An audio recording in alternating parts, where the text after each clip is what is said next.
Hi, it's Mike with AskTractorMike.com. Got an email today from a viewer that I'm going to answer, and I'm going to tell you a little bit about the background of pricing in a dealership. So if you're shopping, this will give you some insight about what's going on the other side of the desk. And my letter comes from one of my more loyal viewers, Kent, and I just got this a couple of days ago. It's going to surprise him. I'm answering it this quick. He says, I have a question for you about something rather strange I'm seeing with different quotes I'm getting from different Deere dealers. Now, he's shopping for a Deere tractor. This could be anybody. He says, I've been noticing that every quote I am getting from each Deere dealer has a different suggested list price, or MSRP, manufacturer's suggested retail price, for the tractor and implement that I'm interested in purchasing. None of them seems to follow what Deere's suggested list price is on their website for said tractor and implement. In fact, one of the dealers was showing their suggested list price for the tractor almost $2,400 above what's on Deere's website. Can you explain to me what's going on here? Well, Kent, answer your question first. What's going on there? Probably somebody screwed up. I don't think anybody's trying to pull any shenanigans there. I just think somebody added some numbers wrong. I am not personally a big fan of suggested retail price or list price, because that's a fantasy number. That's a number that you'll never sell a tractor for, or a high dollar ticket item for. It's just a number the manufacturer came up with, and if you were the only dealer in North America and there was high demand and low supply, you might ask that price, but nobody wants to pay list price. So it's kind of a fantasy number that the company throws out there that you can put on the quote, and then you show, this is what they told me I had to sell it for, but Mr. Customer, I'm going to do you a good deal, and this is what you're paying. And that's the number I care about, is what's coming out of my pocket. But list price does have some importance. Now, I was a factory rep for 10 years, and I managed a dealership for 11 years. So I've been around the backside of this and how list price and pricing works. And I'm going to give you a little insight here.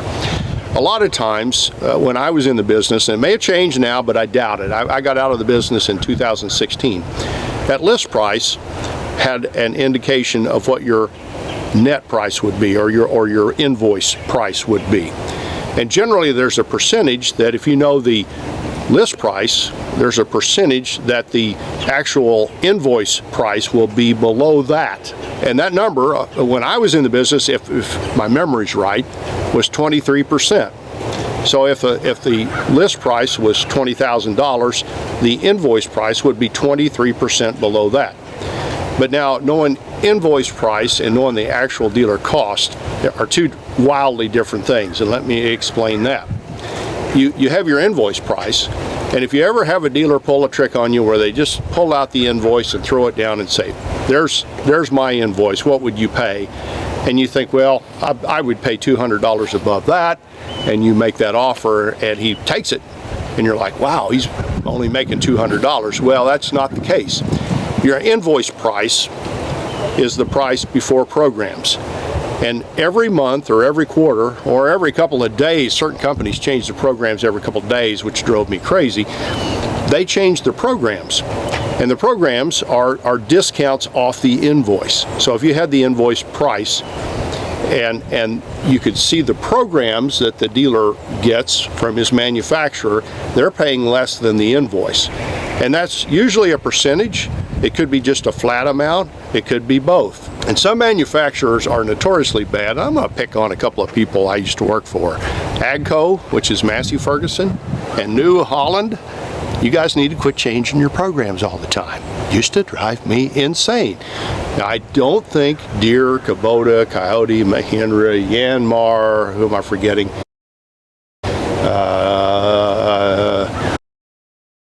TYM, Branson, all the tractor companies, Bobcats in the market, all those companies, I don't think they changed their pricing like Massey and New Holland did.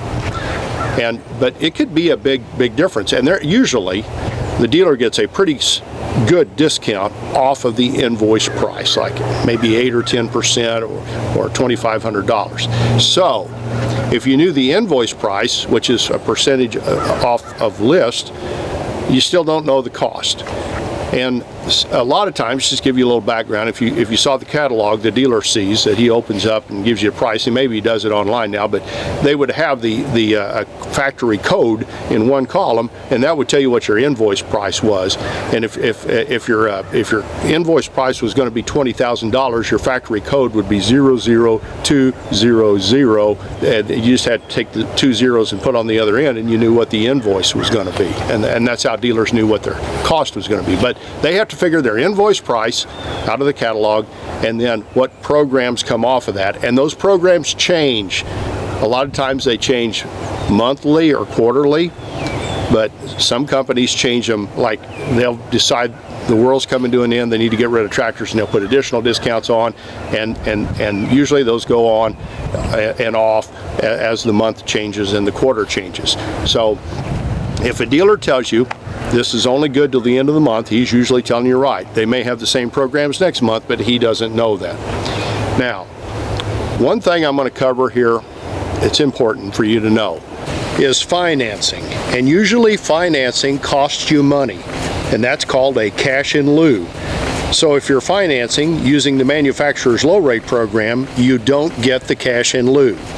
And let's say it's $2,500. Let's say you've got a 0% financing deal for 4 years or 5 years, 6 years, whatever that time is.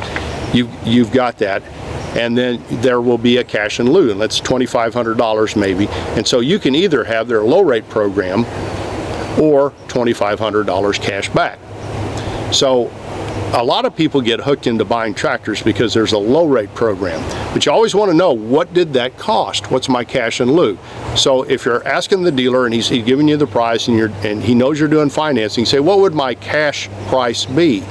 And whatever the difference between the financed price is and the cash price is what you're paying to get the low rate. And sometimes you're paying exactly what the low rate costs, and sometimes you could be paying more. So the question is to you, if you took the cash discounts and went to the local bank and got the money, because to a dealer that's a cash program, would you come out ahead? And that's something you need to look at. And there's programs online you can download that could tell you what your cost of getting the money is. But usually the low rate programs come at a cost. They're not free, and if you pay cash without going to the low rate program, you get a little better deal. So if you're shopping for a tractor, keep all that in mind. But Kent, to your point, I would say the dealer made a mistake, or he just really hates adding up numbers and he just threw a number up there, because most people don't look at list price. I never look at list price, but you caught him. So that's what I think happened. Appreciate you watching my videos. If you'd like to subscribe to my YouTube channel, click the mic face icon and check the bell next to subscribe so you're notified when I post future videos. Here's a link to my website and the Tractor Fun Store with great items for the tractor enthusiast, and here's another video you might want to watch. Thanks for watching.